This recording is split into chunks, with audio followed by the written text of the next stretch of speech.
세계의 자산의 흐름을 쥐고 있는 블랙록의 CEO 레리 핑크. 그가 최근 주목하는 곳은 미국이 아닙니다. I would say as a country, we're late. We're late. Yeah. We're late. So Who's ahead of us? India and Brazil.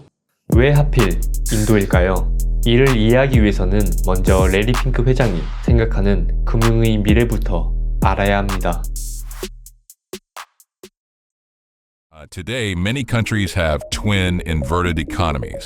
One where wealth builds on wealth, another where hardship builds on hardship. Capitalism did work, just for too few people.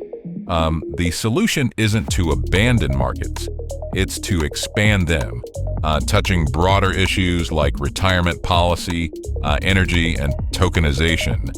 토큰화는 블록체인 기술로 실물 자산을 디지털 토큰으로 변환하는 것을 의미합니다. 이는 현 금융의 비효율을 없애주고 개인들에게 더 많은 투자 기회를 제공해주죠. 실물 자산을 소액 단위로 쪼개어 토큰화함으로써 개인들도 비상장 주식의 구매가 가능해지며 초고액의 강남 건물도 소유할 수 있게 됩니다. The tokenization of investing becoming bigger. 높은 자본이익을 창출하지만 소수에게만 접근이 가능했던 자산에 모두가 투자할 수 있게 하여 이 자본주의가 소수가 아닌 모두에게 돌아가도록 하는 것. 레리 핑크 회장은 이를 시장의 민주화라고 표현하며 금융의 미래라고 보고 있습니다. You have a view that tokenization is effectively going to change finance forever. Yeah. 이 토큰화의 실현 여부는 자산의 디지털화가 아니라 원장의 통합에 있습니다. 우리가 주식을 한 주 산다고 가정해 봅시다. 겉으로는 클릭 한 번이면 끝나는 것 같지만 백엔드에서는 엄청나게 비효율적인 일이 벌어집니다. 나의 은행 장부에는 돈이 빠져나갔다고 기록되고 증권사 장부에는 주문이 들어왔다고 기록되며 한국거래소 장부에는 매수 주문을 접수했다고 기록되고 예탁 결제원 장부에는 주식 소유권이 변경될 예정이라고 기록됩니다. 또한 상대방 증권사 장부에는 상대방이 주식을 팔았다고 기록되죠. 이 과정이 하루에 수십억 건 발생하는 겁니다. 그래서 장 마감 후에 각 기관들이 서로의 장부를 대조하는 청산 및 결제 작업이 필요하죠. 이 때문에 주식을 사도 실제 소유권이 변경되는데 이틀이 걸리고 수수료가 발생하게 되죠.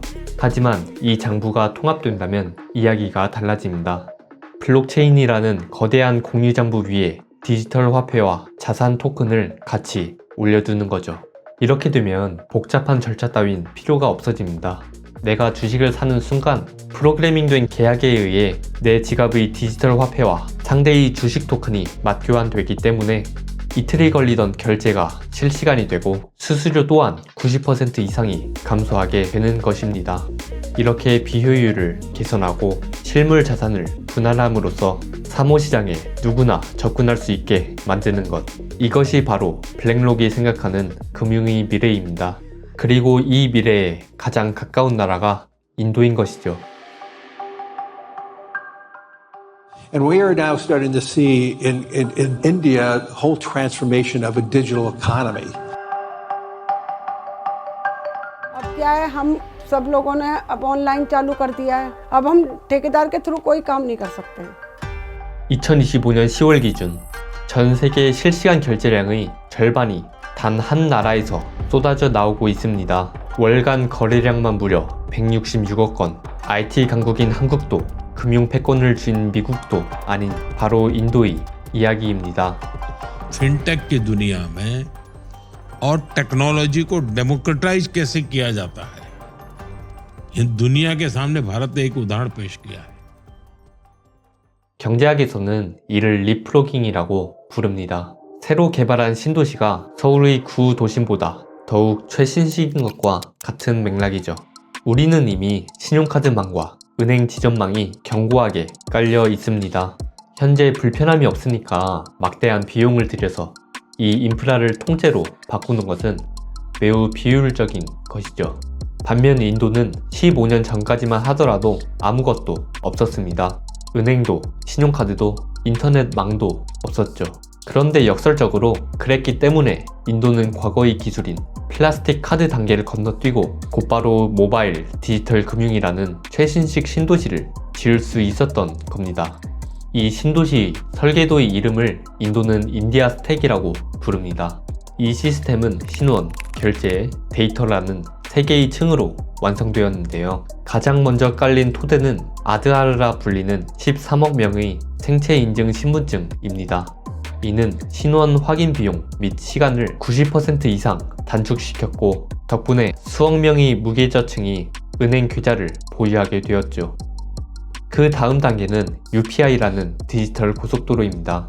모든 은행과 핀테크 차량이 달릴 수 있는 공공의 고속도로를 만든 겁니다. दुनिया के मेहमान आते तो पूछते हैं कि भाई यूपीआई कैसे काम करे। मैं उनको कहता हूँ जरा वो किसी वेंडर के यहाँ हो आओ भाई।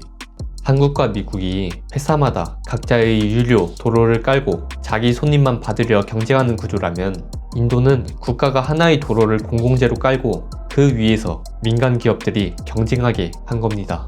카카오페이는 카카오 가맹점에서만, 네이버페이는 네이버 가맹점에서만 각각의 QR로 결제하는 우리와 달리 인도는 구글페이를 쓰던 왓츠앱을 쓰던 단 하나의 QR로 어디서나 결제가 가능합니다.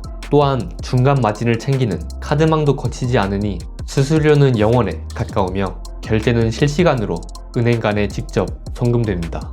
이 UPI를 사용하는 데에는 스마트폰도 필요가 없습니다. 앞서 말한 아드하르 기반 생체 인증 시스템 덕분에 스마트폰 없이도 UPI 결제가 가능한 겁니다. Billion-dollar giant started losing its grip on the biggest potential market. Between 2019 and 2024, debit card use in India fell by over 60%, and at the same time, India's own payment network called UPI grew by almost 90%. 마지막 단계는 데이터의 통합입니다. 인도는 이 고속도로에서 발생하는 방대한 결제 데이터를 모아서 개인의 신용을 디지털 자산으로 전환했습니다. 이에 따라 담보가 전혀 없는 노점상이라도 UPI를 통해 성실하게 거래한 기록이 있다면 이 데이터들 기반으로 대출을 받을 수 있게 되었죠. 더 나아가서 이 신용자산은 대출 채권 시장의 기초 자산이 되었고 RBI가 추진하는 자산 토큰화와 결합해 거대한 금융 생태계를 만들어가고 있습니다. 스타트업들 역시 이 데이터를 무료로 활용하며 대기업 수준의 신용평가 시스템을 갖추게 되었죠. 결론적으로 인도의 금융은 단순히 결제가 간편해졌다를 넘어서 이제 신원과 결제 데이터가 한 군데로 하나의 공공인프라로 통합된 레리 핑크가 그리는 금융의 미래와 가장 가까운 형태의 금융인 것입니다.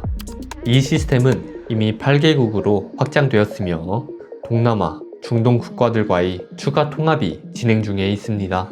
이는 연간 2천억 건이 넘는 거래를 처리하는 검증된 시스템이기 때문에 특히 신흥국들이 주목하고 들어오고 있습니다. 과연 레리 핑크 회장이 꿈꾸는 토큰화된 디지털 금융은 미래에 실현될 수 있을까요? 오늘 영상은 여기까지입니다. 시청해주셔서 감사합니다.